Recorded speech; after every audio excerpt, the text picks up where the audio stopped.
아유, 어머니, 제가 이 집에 시집 오면서 약속했잖아요?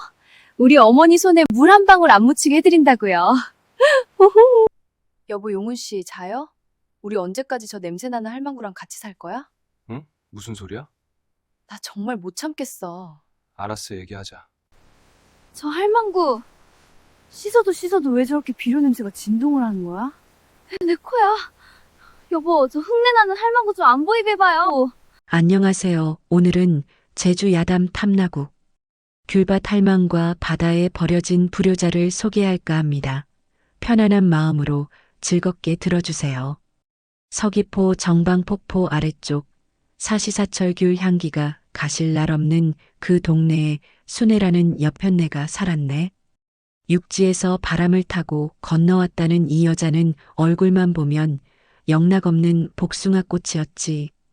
눈웃음 한 번에 동네 남정네들 마음을 들었다 놨다 하는데 그 소갈머리는 뱅어가시보다 더 촘촘하고 독했네. 순애는 시집 올 때만 해도 어머님, 제가 손에 물 한 방울 안 묻히게 해드릴게요라며 맹세를 하더니 안방을 차지하자마자 본색을 드러냈네. 평생을 귤나무 아래서 허리 한 번 못 펴고 일해온 시어머니 박씨.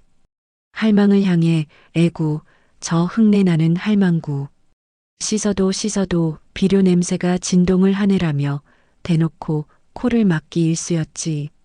할망이 땀 흘려 따온 귤을 내밀면 이런 건 시장에 내다 팔아 돈이나 가져오지. 왜 자꾸 먹으라고 주냐며 핀잔을 줬네. 그러면서도 순애의 눈머리는 항상 할망의 허리춤에 묶인 낡은 천주머니를 향해 있었지. 그 안에는 할망이 30년 넘게 귤 팔아 모은 통장과 제주, 땅 곳곳에 박힌 금싸라기 같은 귤밭 문서들이 들어있다는 걸 이 여우 같은 며느리는 진작에 눈치채고 있었던 게야. 여보, 용훈 씨, 우리 언제까지 이 냄새나는 할망구랑 같이 살 거야? 애 교육에도 안 좋고 내 피부도 다 망가지겠어. 순애는 밤마다 남편 용훈의 귓가에 독을 타기 시작했네. 효심 깊던 아들 용훈도 매일같이 이어지는 아내의 앙탈과 유혹에 서서히 정신줄을 놓아버렸지. 결국 서귀포의 여우 며느리는 할망의 재산을 통째로 삼키기 위한 아주 무시무시하고도 발칙한 계획을 세우게 되는데 폭풍 전야의 고요함이랄까 버려지기 전날 밤 서귀포 할망네 집 밥상은 평소와 달라도 너무 달랐네. 며느리 순애가 웬일인지 콧노래를 흥얼거리며 부엌에서 고기를 굽고 지지고 야단을 떨었거든. 어머님, 내일 여행 가시는데 기운 좀 차리셔야죠. 여기 제주 흑돼지 수육도 좀 드시고 이 옥동구이도 어머님 쪽으로 놓아드릴게요. 기름기가 자르르 흐르는 고기 반찬이 상 위에 가득했네. 평소엔 쉰 김치 한 조각도 아까워하던 순애가 상다리가 휘어지게 차려내니 동네 사람들이 보면 세상에 이런 효부가 따로 없다 칭송했을 게야. 하지만 할망은 그 기름진 고기 냄새가 어쩐지 비릿한 피 냄새처럼 느껴졌네. 살가운 척 밥그릇 위에 고기를 얹어주는 순애의 눈동자를 슬쩍 보니 그 안에는 정은커녕 이제 이 지긋지긋한 노인네도 끝이다 하는 서늘한 살기가 일렁이고 있었지. 아들 용우는 제 어미와 눈도 못 마주치고 고개를 푹 숙인 채 소주만 연거푸 들이켰네. 그 꼴을 보니 할망은 가슴이 무너져 내렸지. 오냐, 이것이 내 놈들이 나에게 주는 마지막 만찬이로구나. 할망은 모든 것을 짐작했네. 30년 넘게 귤밭 흙을 만지며 살아온 할망의 촉이 어디 보통이겠나. 하지만 할망은 아무 말도 하지 않았네. 왜 이러느냐 묻지도 않았고 가기 싫다 떼쓰지도 않았지. 그저 며느리가 얹어준 수육 한 점을 입에 넣고 묵묵히 씹었네. 목구멍이 포도청이라서가 아니라 제 자식이 주는 마지막 자식 대접을 온몸으로 받아내고 싶었던 게야. 잘 씹히지도 않는 고기를 꼭꼭 씹어 삼키는 할망의 눈가에 주름이 깊게 패였네. 밥알이 모래알처럼 껄끄러웠지만 할망은 밥그릇을 깨끗이 비웠지. 어머님, 입맛에 맞으세요? 내일은 더 좋은 곳에 갈 거니까 일찍 주무세요. 순애의 가시 돋친 목소리에 할망은 그저 힘없이 고개를 끄덕였네. 그리고 그날 밤 모두가 잠든 뒤 할망은 조용히 일어나 낡은 고무줄 바지 안주머니를 확인했네. 거기엔 자식들이 그토록 탐내던 귤밥 문서 대신 할망의 인생이 통째로 담긴 다른 무언가가 숨겨져 있었지. 배를 타고 떠날 아침은 다가오고 할망의 운명은 비양도 근처의 이름 없는 섬으로 흘러가고 있었네. 성산포항의 아침 안개가 자욱하게 깔린 어느 날이었네. 순애는 평소에 입지도 않던 고운 옷을 차려입고는 박씨 할망의 방으로 살그머니 기어 들어갔지. 어머님, 오늘은 한라산 신령님이 보호하시는지 날씨가 참 좋네요. 우리 효도 관광이나 갈까요? 우도에 가면 소라죽도 만나고 바닷바람이 그렇게 좋다는데 돌아가신 아버님 생각도 하실 겸 나들이 한번 가시지요.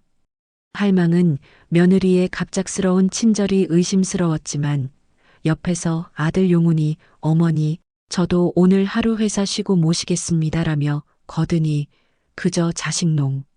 마음 변하기 전에 따라 나서야겠다 싶어 낡은 보따리를 챙겼네. 배에 오르는 내내 순애는 할망의 팔짱을 꽉 끼고는 어머님 조심하세요. 배가 흔들려요라며 세상 천지 둘도 없는 효부 노릇을 했지. 하지만 순애의 눈은 승성권 매표소를 향해 가늘게 휘어지고 있었네.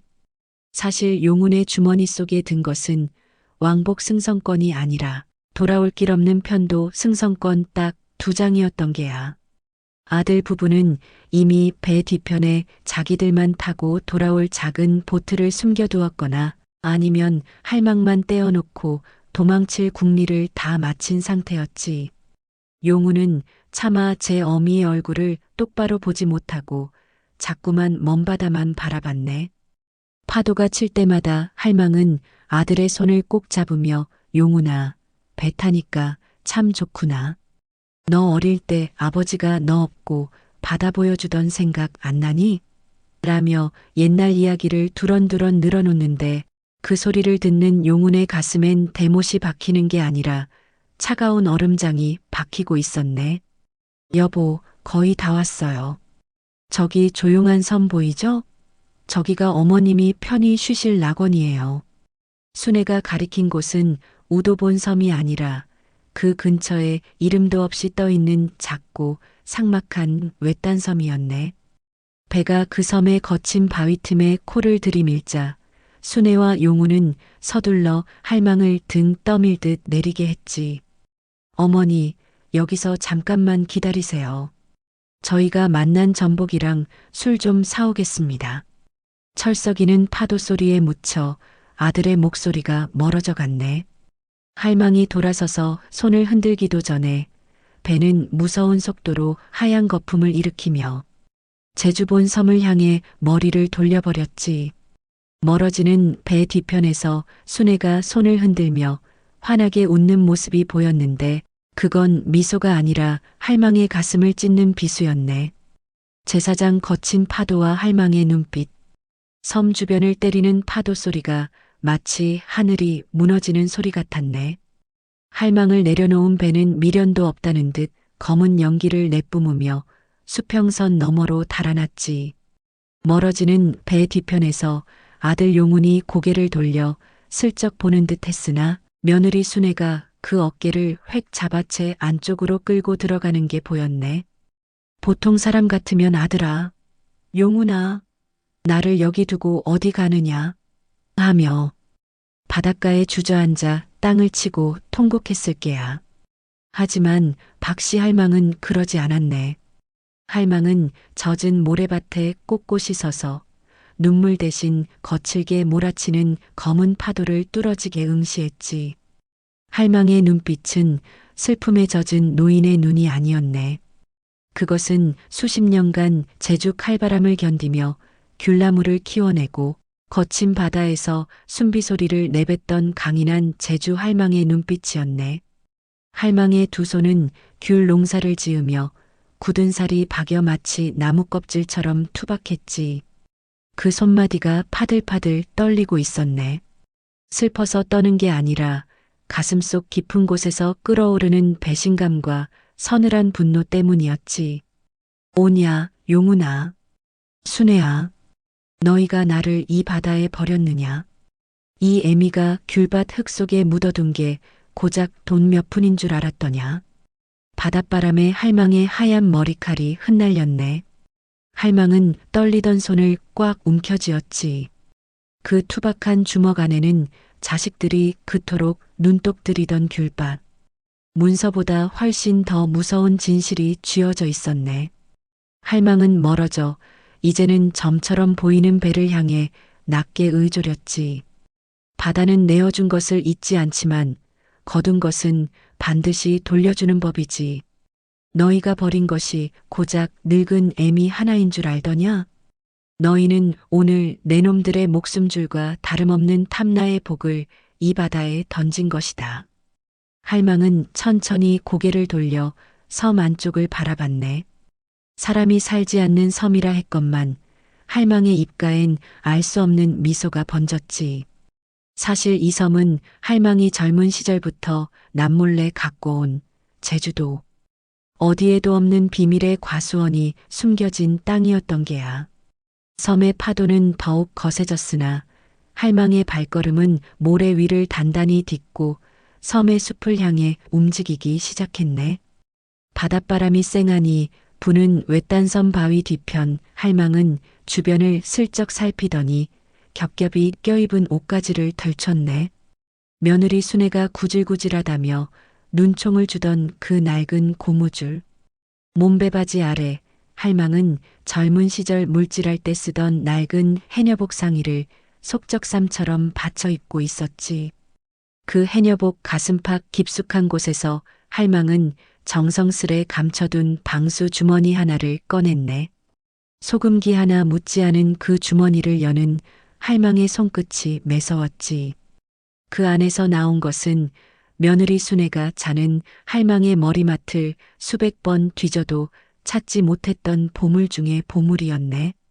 첫 번째로 나온 것은 누렇게 빛바랜 종이 뭉치였지. 서귀포 남원부터 중문 달래강까지 햇볕 제일 잘 드는 명당 자리만 골라 엮인 수만 평 귤밭의 땅 문서였네.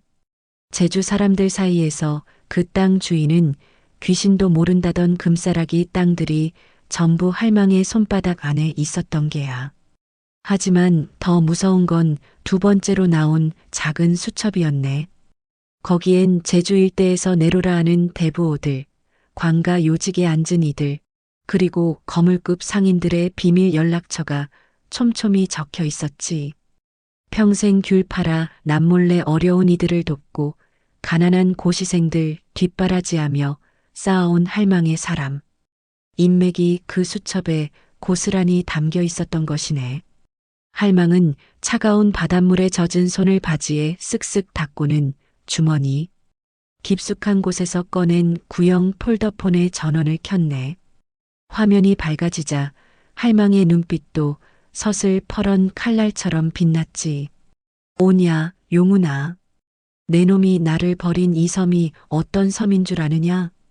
여기가 바로 내가 30년 전 갈 곳 없는 해녀들을 위해 사두었던 내 개인 소유의 섬이다. 할망은 수첩 첫머리에 있는 번호를 눌렀네. 신호음이 채 두 번도 가기 전에 저쪽에서 중후한 사내의 목소리가 들려왔지.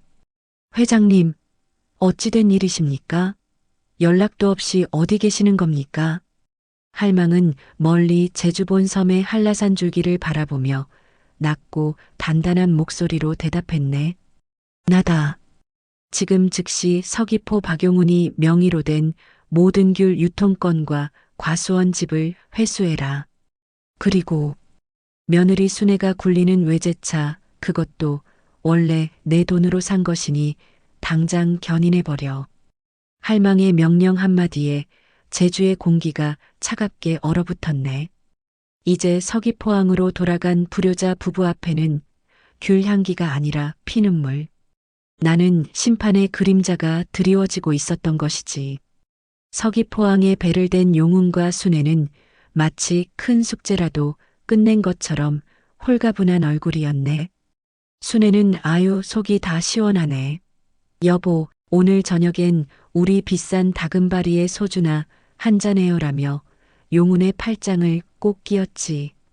불효막심한 며느리는 벌써 할망의 안방을 어떻게 고칠까 머릿속으로 궁리를 하며 콧노래를 흥얼거렸네.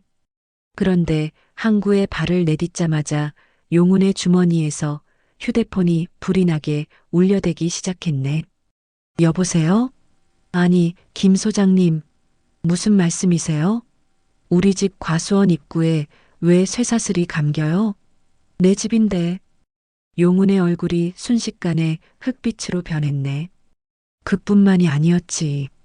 순애가 기분 좋게 들른 단골 백화점 명품관에서 계산하려 내민 신용카드가 그만 빅 마이너스 소리를 내며 거부당한 게야.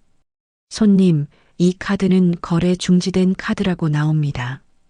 점원의 차가운 말에 순애의 얼굴이 벌겋게 달아올랐네.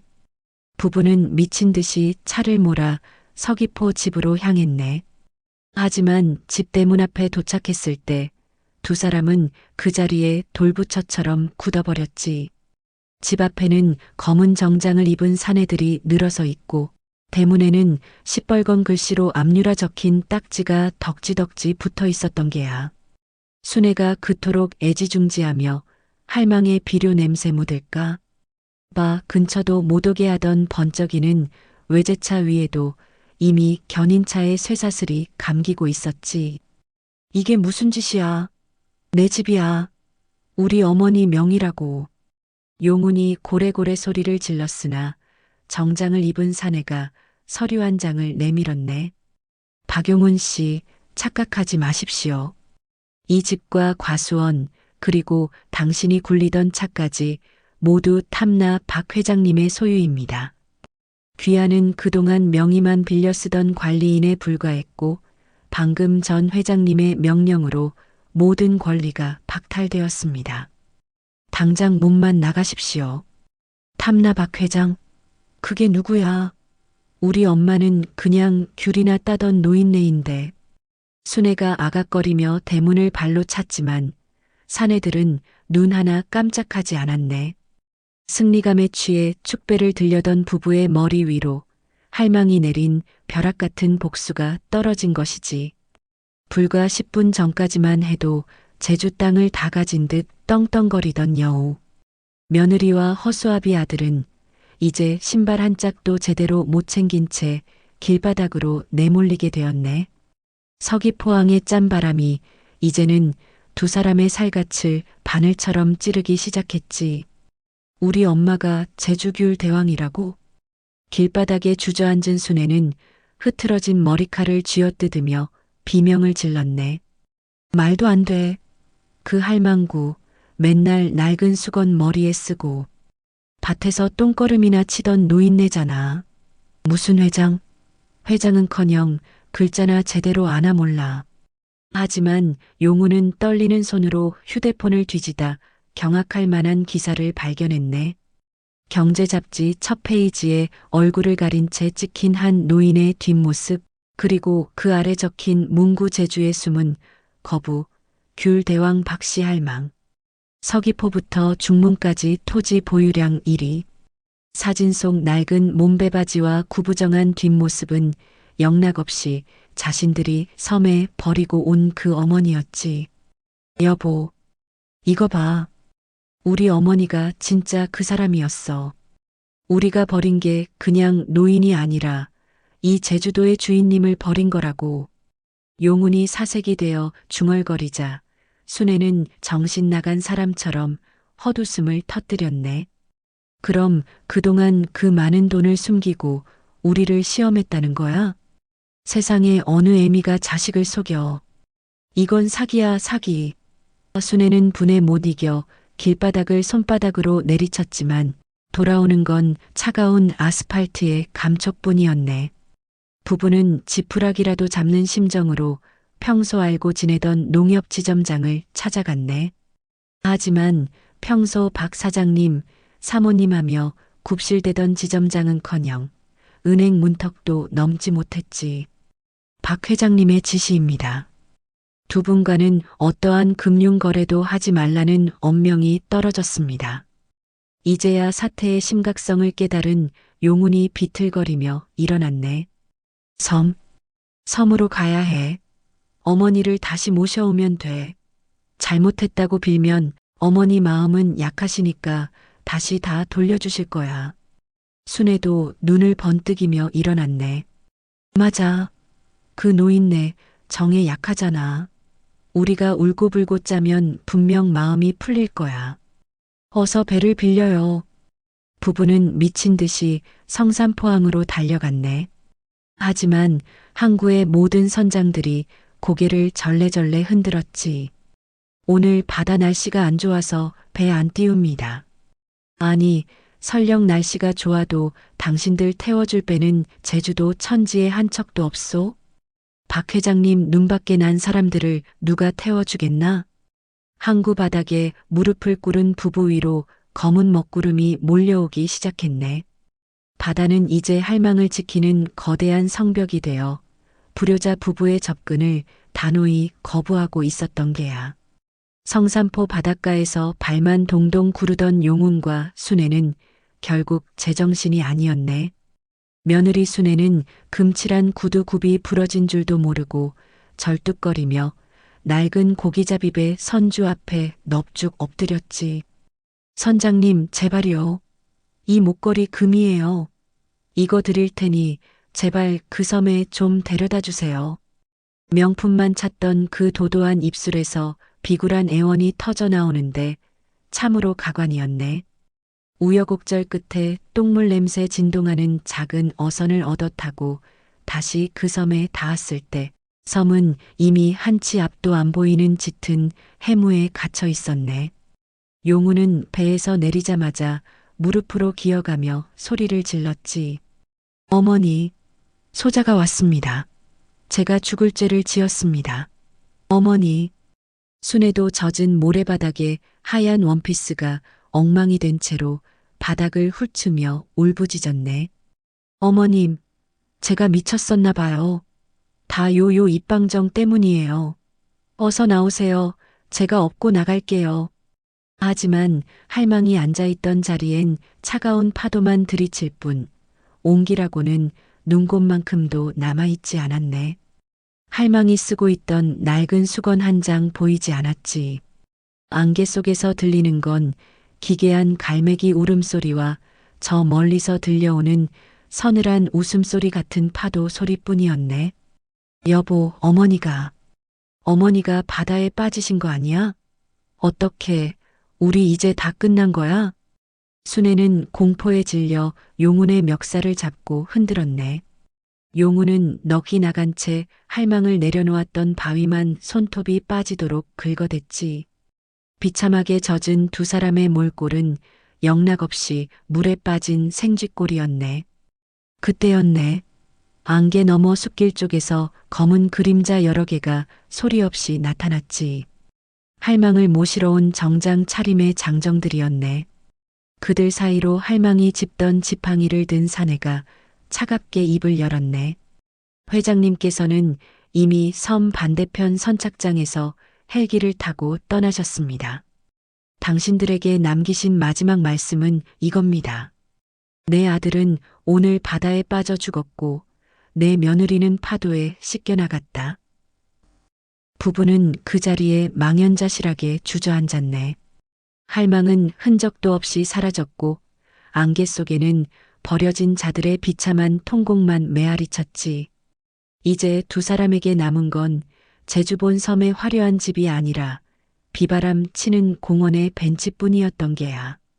천신만고 끝에 제주본 섬으로 돌아온 용운과 순애의 꼴은 그야말로 말이 아니었네. 옷은 바닷물에 절어 꾀제제하고 순애의 그 잘난 머리카락은 미역줄기처럼 얼굴에 달라붙어 귀신이 따로 없었지. 두 사람은 그래도 집엔 비상금이 있겠지 하는 신락 같은 희망을 안고 서귀포 집으로 달려갔네. 하지만 집 근처에 다다르자마자 동네 사람들의 시선이 얼음장보다 차가웠지. 평소 할망을 무시하고 떵떵거리던 순애를 곱지 않게 보던 이웃들이 담장 너머로 침을 뱉으며 수군거렸네. 에구, 저 천하의 불효자 놈들 오네. 제 어미를 섬에 버리고 왔다며? 육지에서 온 여우 며느리가 아들놈 정신을 쏙 빼놓더니 결국 천벌을 받았구먼. 순애는 귀를 막고 대문으로 뛰어갔지만 대문엔 굵직한 쇠사슬이 채워져 있고 집 앞마당엔 할망의 부하들이 지키고 서 있었네. 용훈이 내 집이야. 비켜! 라고 소리를 질러봤자 돌아오는 건 사내의 묵직한 발길질이었지. 박용훈 씨 회장님께서 마지막 자비로 이 돈 10만 원만 남기셨소. 이건 당신들이 할망구라고 비웃던 그 노인이 평생귤 팔아모은 돈 중 가장 때 묻은 돈이니 이걸로 어디 가서 굶어 죽지는 마시오. 사내가 던진 꼬깃꼬깃한 10,000원짜리 10장이 먼지 구덩이 바닥에 흩뿌려졌네. 순애는 평소엔 쳐다보지도 않던 그 돈을 짐승처럼 달려들어 주어 담았지. 여보, 일단 이거라도 챙겨. 우리 이제 진짜 거지 됐어. 가진 건 몸뚱이와 단돈 10만 원뿐. 부부는 갈 곳이 없어 서귀포 부두 근처의 낡은 천막 밑으로 기어 들어갔네. 배가 고파 편의점에서 컵라면 하나를 사 먹으려 해도 점원은 박 회장님네 불효자들 아니냐며 물도 안 부어줄 기세였지. 밤이 되니 제주 바닷바람이 칼날처럼 살을 파고들었네. 순애는 그 잘난 명품 가방 대신 버려진 신문지를 덮고 누웠고 용우는 제 어미를 버린 제 손을 보며 덜덜 떨었지. 순애야, 우리 이제 어떡하냐?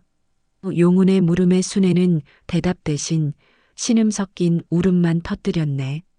이제 제주 땅 어디에도 이 불효자들을 받아줄 따뜻한 방 한 칸은 없었네. 귤 향기 가득하던 서귀포의 밤이 이들에게는 지옥보다 더 길고 고통스러운 거지 생활의 시작이었던 게야.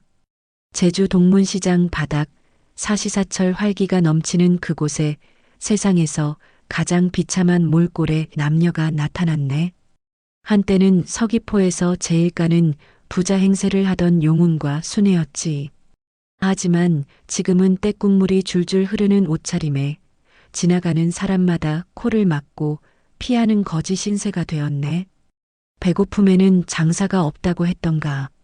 순애는 시장 상인들이 파지라고 던져놓은 무른 귤이나 횟집 뒤편에 버려진 생선 대가리를 보며 침을 삼켰네. 참다 못한 용훈이 구걸이라도 해보려 비굴하게 손을 내밀었지만 돌아오는 건 차가운 냉소뿐이었지. 어머니를 섬에 버린 놈이 입은 살아서 밥을 달라고 하느냐. 시장 사람들의 손가락질에 용훈이 고개를 떨구자 옆에 있던 순애가 갑자기 눈을 부릅뜨며 용훈의 멱살을 잡고 흔들었네. 이 무능한 인간아, 당신이 남자야? 당신 엄마가 회장이면 바짓가랑이라도 붙잡고 늘어졌어야지 멍청하게 섬에다 버려. 당신 때문에 내 인생이 똥통에 빠졌어. 순애는 용훈의 뺨을 세차게 내리치고는 그나마 남은 돈 몇 푼을 빼앗아 어둠 속으로 도망쳐버렸네.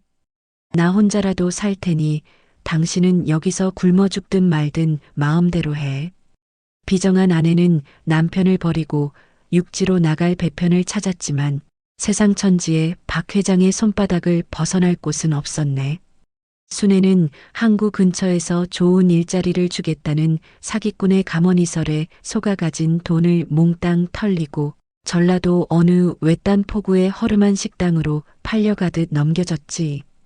이제 순애는 화려한 명품 옷 대신 냄새나는 앞치마를 두르고 하루 종일 산더미처럼 쌓인 불판과 그릇을 닦는 설거지꾼으로 전락했네. 아이고, 내 팔자야. 손마디가 갈라지고 피가 나도 쉴 틈이 없었네.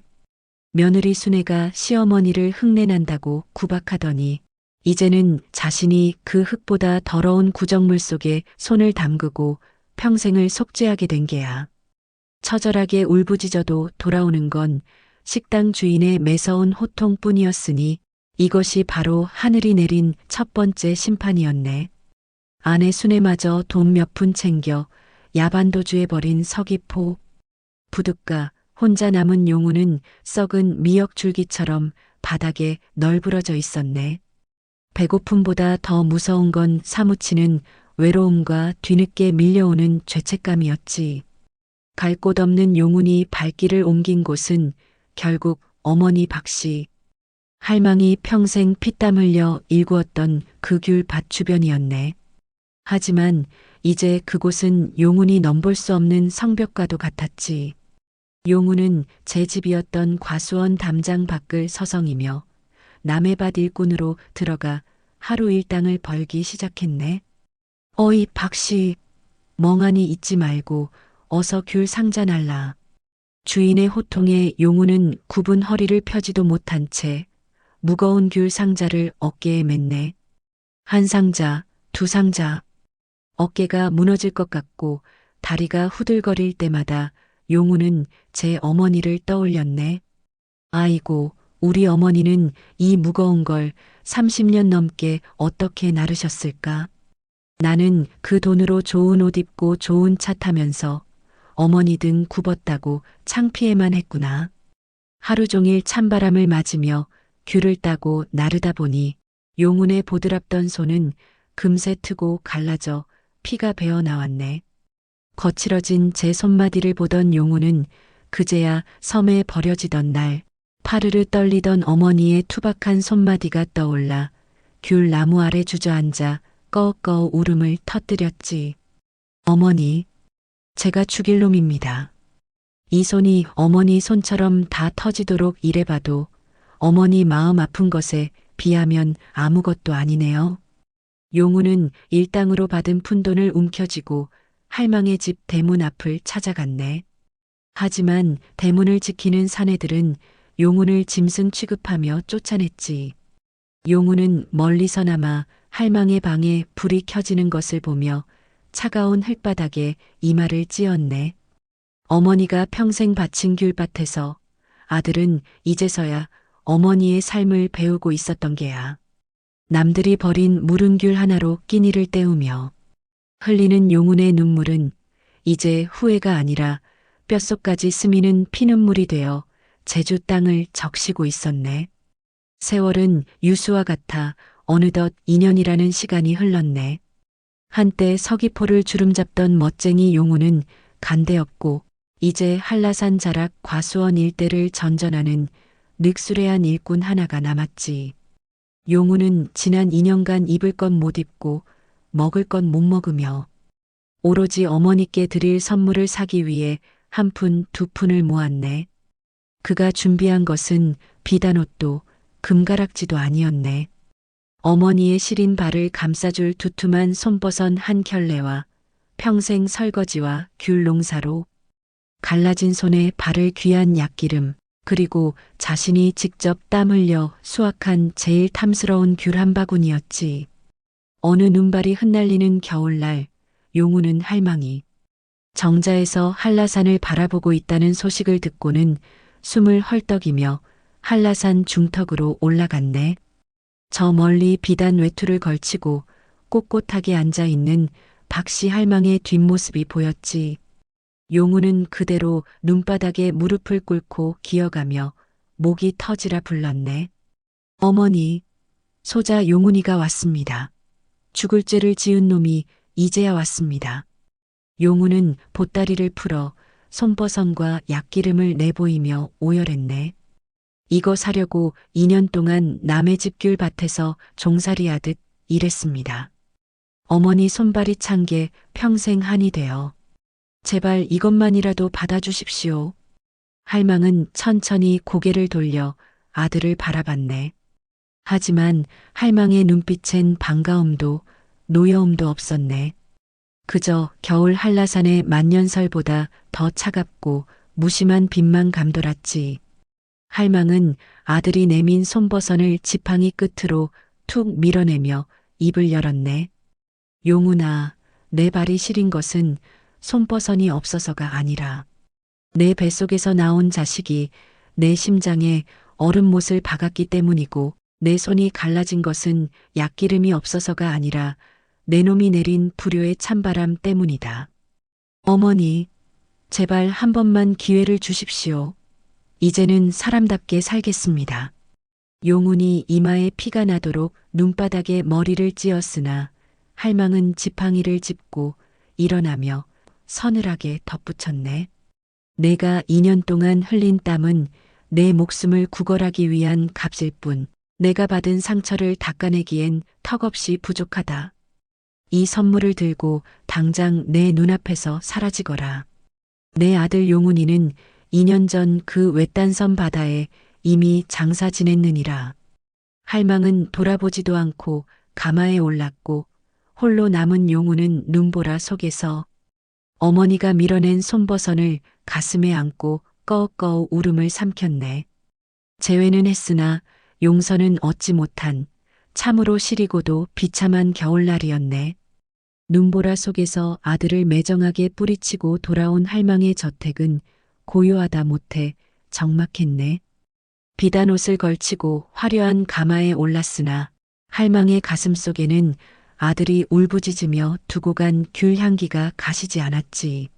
할망은 방 안에서 홀로 아들이 눈바닥에 머리를 찧으며 내밀었던 그 투박한 귤 하나를 물끄러미 바라보았네. 제 손으로 키운 귤은 귀신같이 알아보는 법. 오냐, 제법 옹골차게도 키웠구나.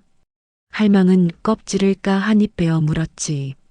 달콤하면서도 아린 그 맛이 꼭 자식 키워낸 세월 같아 할망은 긴 한숨을 내쉬었네. 하지만 할망은 끝내 그 손버선을 들이라 명하지 않았어. 한번 깨진 독은 붙여도 물이 새는 법이고 한번 돌아선 천류는 눈물 몇 방울로 씻기지 않는다는 것을 누구보다 잘 알았기 때문이지. 한편 아들 용훈보다 더 처참한 소문이 바다 건너 들려왔네. 용훈을 버리고 도망갔던 며느리 순애의 소식이었지. 순애는 사기꾼에게 털리고 전라도 포구 식당에서 설거지꾼으로 전락했다더니 그 독한 성미를 못 버리고 남의 돈에 또 손을 댔다가 결국 관가에 붙들려 차가운 옥살이를 하고 있다는 게야. 순애는 옥바닥에 앉아 제주도의 화려했던 시절을 꿈꿨지만 이제 그녀에게 남은 건 어머님, 어머님 부르짖어도 대답 없는 벽뿐이었네. 내가 왜 그랬을까? 그 할망구가 제주귤 대왕인 줄 알았더라면 발가락이라도 하찼을 것을. 순애의 후회는 반성이 아니라 여전히 탐욕에 찌든 탄식이었기에 하늘은 그녀에게 단 한 줄기의 빛도 허락하지 않았던 것이네. 아들은 한라산 밑에서 참회의 땀을 흘리고 며느리는 타양 옥사에서 탐욕의 죗값을 치르는 중이었지. 박씨 할망은 다시 꼿꼿하게 일어나 창밖의 한라산을 보며 중얼거렸네. 바람이 차구나. 하지만 이 바람이 불어야 귤이 더 달게 익는 법이지. 용훈은 어머니의 거절을 원망하지 않았네. 오히려 그 차가운 매질 같은 말씀이 제 못난 영혼을 깨우는 채찍이라 여겼지. 그날 이후 용훈은 거처도 옮기지 않고 저택에서 멀지 않은 귤밭 헛간에 머물며 매일 새벽 3시면 일어났네. 어머니가 평생 그러하셨듯 남들보다 먼저 일어나 저택 앞마당을 쓸고 닦았지. 눈이 오면 길을 내고 비가 오면 배수로를 쳤네.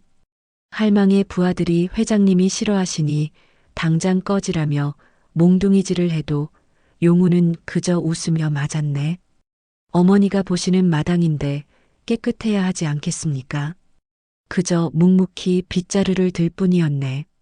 그러던 어느 날 서귀포 일대에 거센 태풍이 몰아쳤네. 바다가 뒤집히고 한라산 나무들이 뿌리째 뽑히는 무시무시한 밤이었지. 그런데 그날 밤 박씨 할망이 갑작스러운 가슴 통증을 호소하며 쓰러지고 말았네. 저택은 비상이었고 비바람이 너무 거세 구급차조차 산 중턱까지 올라오지 못하는 절체절명의 위기였지. 그때 대문 밖에서 웅크리고 있던 용운이 소식을 듣고는 단숨에 방 안으로 뛰어들었네. 경호원들이 막아섰지만 용운의 눈빛은 이미 제 목숨을 내놓은 사람의 것이었지. 비키시오. 내 어머니를 이대로 보낼 순 없소. 용운은 의식을 잃어가는 할망을 거친 등에 들쳐업었네. 그리고는 그 무시무시한 비바람을 뚫고 한라산 험한 길을 내달리기 시작했지. 진흙탕에 구르고 나뭇가지에 얼굴이 찢겨 피가 흘러도 용우는 멈추지 않았네. 2년 전 어머니를 버리기 위해 올랐던 그 비정의 발걸음이 이제는 어머니를 살리기 위한 처절한 속죄의 발걸음이 된 게야. 어머니, 정신 차리세요. 소자가 잘못했습니다. 제발 한 번만 더 매질해 주세요. 용운의 발바닥은 돌부리에 찢겨 피가 낭자했지만 그는 오직 어머니의 온기만을 느끼며 달리고 또 달렸네. 마침내 산 아래 병원 불빛이 보일 때쯤 용운은 마지막 힘을 다해 어머니를 의료진에게 넘겨주고는 그대로 바닥에 고꾸라졌네. 제주 바다가 노에 울부짖던 그 밤 불효자 용운은 비로소 제 육신을 다 바쳐 어머니를 다시 얻었으니 이것이 바로 하늘이 낸 마지막 기회였던 것이네. 태풍이 지나간 제주의 아침은 눈이 시리도록 푸르렀네. 병원 침상에서 힘겹게 눈을 뜬 박씨. 할망의 머리맡에는 화려한 비단옷을 입은 부하들도 금가락지를 낀 지인들도 없었네. 오직 온몸이 진흙과 피로 범벅된 채 어머니의 손을 꼭 쥐고 꾸벅꾸벅 졸고 있는 초라한 몰골의 산에 아들 용운만이 있었지. 할망은 아들의 거칠어진 손마디와 나뭇가지에 찢긴 얼굴을 가만히 내려다보았네. 그 옛날 갓난아기였던 용운을 업고 귤밭을 누비던 기억이 파도처럼 밀려왔지. 할망은 마른 손을 내밀어 아들의 머리를 가만히 쓰다듬었네. 용운아, 잠을 좀 자거라. 고생 많았다. 그 한마디에 용운은 깨어나 어머니를 보며 참았던 통곡을 터뜨렸네. 그것은 재산에 대한 욕심도 용서에 대한 구걸도 아닌 그저 어머니가 살아계심에 감사하는 아들의 진심 어린 울음이었지. 그로부터 얼마 후 박씨 할망은 세상을 깜짝 놀라게 할 결정을 내렸네. 수만 평의 귤밭과 수백억의 재산을 아들에게 물려주는 대신 제주해녀복지재단과 가난한 농부들의 자활기금으로 모두 사회에 환원해버린 게야. 돈은 바닷물과 같아서 마실수록 갈증이 나는 법이다. 내 아들에게는 돈 대신 사람으로 사는 법을 유산으로 남기겠다. 할망은 남은 재산 중 딱 집 한 채와 작은 귤밭 한 필지만 남겨 용운에게 주었네. 용운은 그제야 비로소 평생을 짓눌렀던 욕심의 굴레를 벗어던졌지. 그는 화려한 정장 대신 어머니가 입던 낡은 작업복을 입고 매일 새벽귤 나무를 가꾸며 남은 평생을 어머니를 모시는 데 바쳤네. 한편 옥살이를 마치고 나온 순애는 다시 제주를 찾았으나 할망의 재산이 기부되었다는 소식에 거품을 물고 쓰러졌지. 그녀는 여전히 남탓만 하며 거리를 전전하다. 결국 서귀포항 근처에서 관광객들이 버린 쓰레기를 줍는 노파가 되었다는 소문만 무성하네. 세월이 흘러 박씨 할망이 편안히 눈을 감던 날 서귀포의 온귤 나무들이 일제히 향기를 내뿜었다고 하네. 아들 용우는 어머니가 묻힌 귤, 밭 언덕에 앉아 할망이 그토록 아꼈던 귤 하나를 까먹으며 수평선을 바라보았지. 돈은 사라졌으나 이름은 전설이 되었고 욕심은 씻겼으나 천류는 다시 맺어졌으니 이것이 바로 탐나국 귤밭 할망이 이 세상에 남긴 가장 달콤하고도 진한 교훈이었던 게야. 제주 바다는 오늘도 변함없이 푸르고 그 짙은 귤 향기는 불효를 경계하는 이들의 가슴마다 영원히 머물러 있다네. 오늘도 좋은 하루 되세요. 다음에 더 재미나고 감동적인 이야기 가지고 오겠습니다.